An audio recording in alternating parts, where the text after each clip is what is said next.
প্রশাসনে আওয়ামী লীগ সরকারের দোসরদের রেখে রাষ্ট্র সংস্কার সম্ভব নয় বলে মন্তব্য করেছেন বিএনপির সিনিয়র যুগ্ম মহাসচিব রুহুল কবির রিজভী।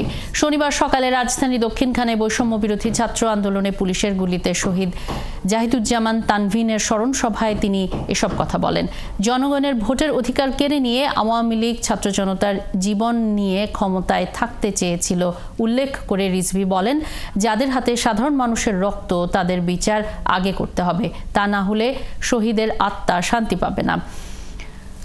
প্রভুত্বের স্বভাব বাদ দিয়ে বন্ধু হিসেবে বাংলাদেশের সার্বভৌমত্বকে সম্মান করতে ভারতের প্রতি আহ্বান জানিয়েছেন রিজভী। এ সময় অন্তর্বর্তী সরকারকে প্রয়োজনীয় সংস্কার শেষে অবাধ, সুষ্ঠু ও নিরপেক্ষ নির্বাচন করার আহ্বান জানান বিএনপির এই নেতা।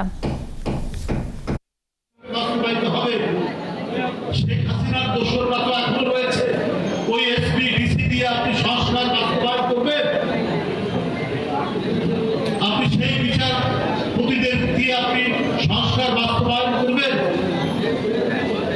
এরা তো অধিকাংশই এখনো শেখ হাসিনাকে যারা রক্ষা করতে গিয়ে মানুষকে মানুষ মনে করেনি, লাশের পাহাড়, লাশের মিছিল যারা তৈরি করছে,